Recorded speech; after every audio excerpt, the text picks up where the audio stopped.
Om Shri Lakshmi Narsimhaya Namaha, Valmiki Ramayana, Ayodhya Kanda, Chapter 118, Anasuya's Gifts to Sita. Summary. Sita agrees to the instructions given by Anasuya on the duties of a devoted wife. At the end of the conversation with Sita, Anasuya requests her to ask for a boon. And highly pleased with her, Anasuya bestows heavenly flowers and ornaments on her. Anasuya then requests Sita to relate to her the story of her marriage with Rama. Then Sita relates the story to Anasuya in detail. Chapter 118 in detail. Anasuya, having spoken thus, Sita, without any jealousy, full of reverence for her, addressed her gently as follows. It is not a surprise that a venerable woman like you talk to me like this, for I know well that a husband is a respectable person for a woman. O venerable woman, even if my husband be without fortune, he should unhesitatingly be obeyed by me. How much more if he be renowned for his virtues, compassionate, master of my heart, who is ever affectionate, a religious person, manifest the tenderness of a mother and a father to me. The exceedingly strong Rama bears himself to all other queens, and he exercises his behavior towards his mother Kaushalya. The valiant and pious Rama, who is devoted to Dasharatha and free from all senses of importance, treats all those women as his mothers, on whom Dasharatha has ever once bestowed a single glance. While departing from the lonely and fearful forest, my mother-in-law imparted a great message to me, which I have inscribed in my heart. What my mother taught me when witnessed by the fire earlier at the time of my marriage with Rama, I shall always remember them. O virtuous woman, by your words all that is being renewed. No austerity other than obedience to one's husband is decreed for a woman. Savitri is now highly honored in heaven for having served her Lord faithfully. You too, having followed this, will proceed to heaven in showing obedience to your husband. This goddess Rohini, the excellent among all women, is not seen without the moon even for a single moment in the sky.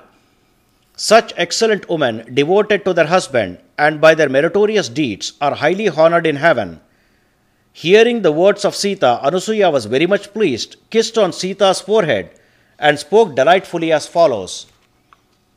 O Sita, with a bright smile, there is a great merit acquired by me in virtue of my various pious observances. Through that power, I wish to confirm a boon on you. O Sita, your words are suitable for the occasion and are charming too.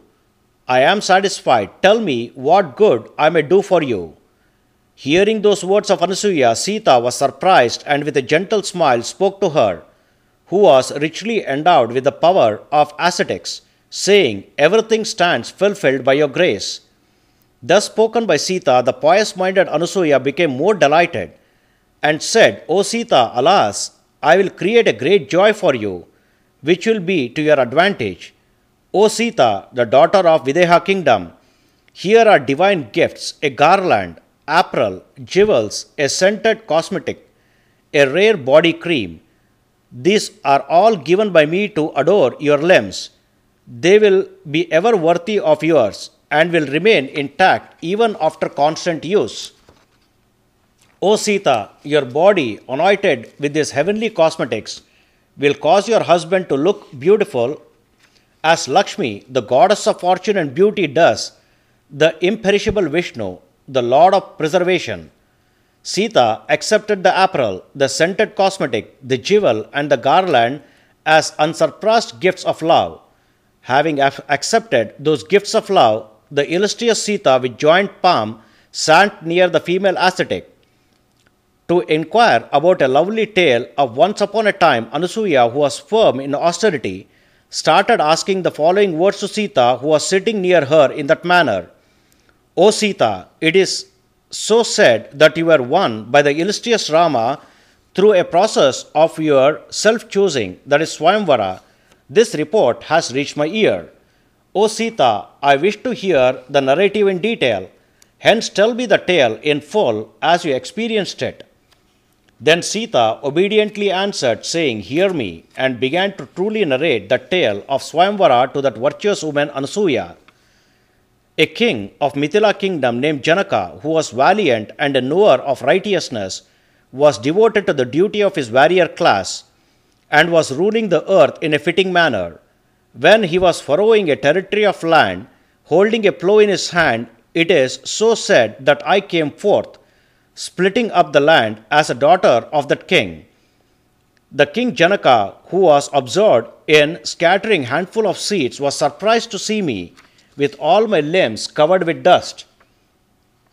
Placing me personally in his lap with affection, that childless king, Janaka, called one as his daughter, and was very fond of me since then.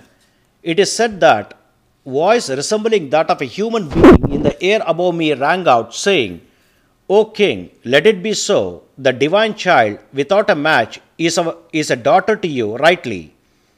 Thereafter my father, the pious mind, the lord of the men, and the king of Mithila kingdom, was rejoiced in my possession and acquired extensive property. That king, performing auspicious act, gave me into the care of the chief queen. She nourished me fondly and with maternal affection.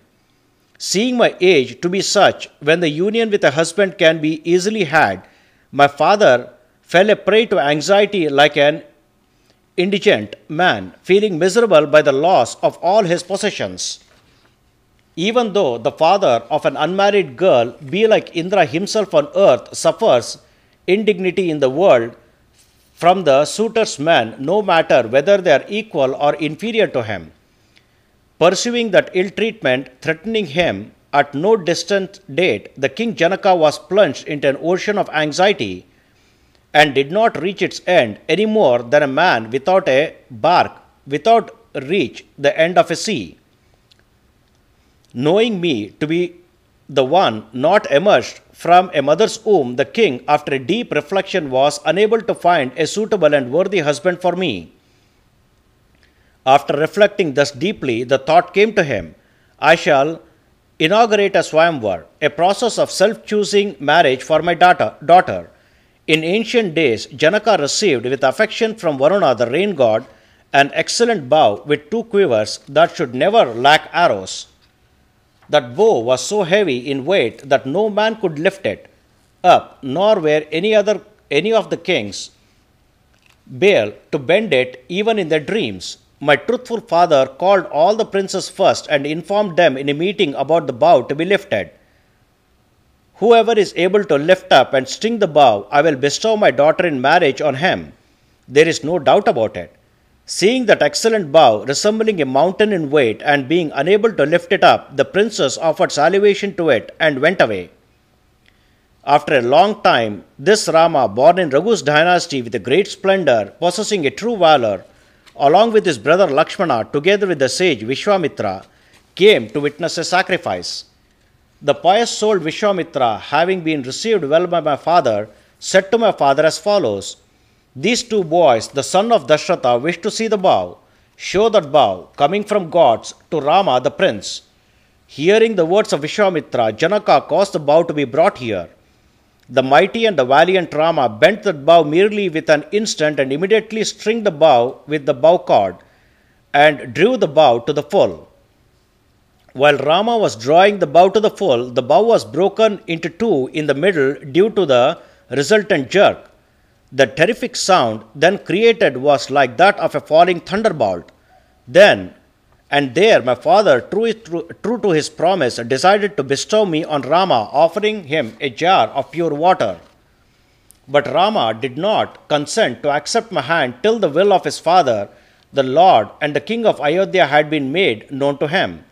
Thereupon my father-in-law and the aged Dasharatha was invited to Mithila by my father, and with his approval I was bestowed on Rama, the knower of the self.